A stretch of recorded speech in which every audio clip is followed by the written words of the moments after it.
আমি তাদেরকে সম্বোধন করতে চাই, কিন্তু আমি খুব কষ্ট পাই। অনেকেই গেছেন ভাইস চ্যান্সেলর হওয়ার জন্য তদবির, দুঃখজনক। কারণ এটা তার অপরাধ না, এটা হচ্ছে সিস্টেম। এবং আরো ব্যাপার আছে যেগুলো আমি আপনাদের সামনে সঙ্গে সঙ্গে বলতে চাই না। এই ধরনের একটা সমাজে আপনারা কি করে আশা করতে পারেন যে আপনারা অনেক উপরে উঠবেন, বাংলাদেশকে শিখরে নিয়ে যাবেন? পারবেন না। মেরিটোক্রেসি ছাড়া, মেধা ছাড়া, সততা ছাড়া, বুদ্ধিমত্তা ছাড়া, পরিশ্রম ছাড়া কখনো এগুলো যায় না।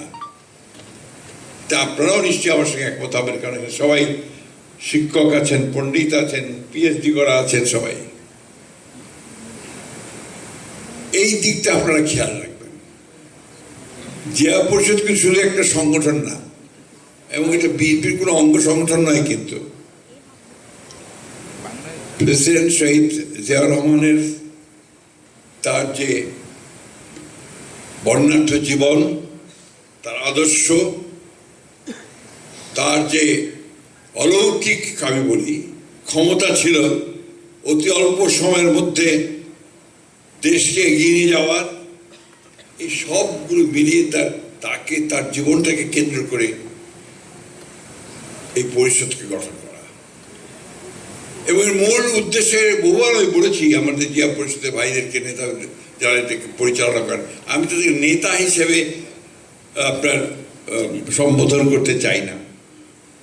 আমি তাদেরকে সম্বোধন করতে চাই জিয়া পরিষদের কর্মকর্তা হিসেবে, চিহ্নিত করতে চাই জিয়া পরিষদের গবেষক হিসেবে। এই জিনিসগুলো মাথার মধ্যে আনতে হবে। বহুবার বলেছি, কবির মুরাদ ভাই যখন বেঁচে ছিলেন তখন তাকেও বলেছি। উনি আরেকজন মানুষ ছিলেন যিনি এই জিয়া পরিষদ ছিল তার প্রাণ, হৃদয়। তিনি এটা নিয়ে কাজ করে বেরিয়েছেন, ছুটে বেরিয়েছেন সব জায়গায়। কিন্তু আমি খুব কষ্ট পাই যখন শুনি যে সবখানে জিয়া পরিষদের দোকান খুলছে। Most unwarranted. আমি বলেছি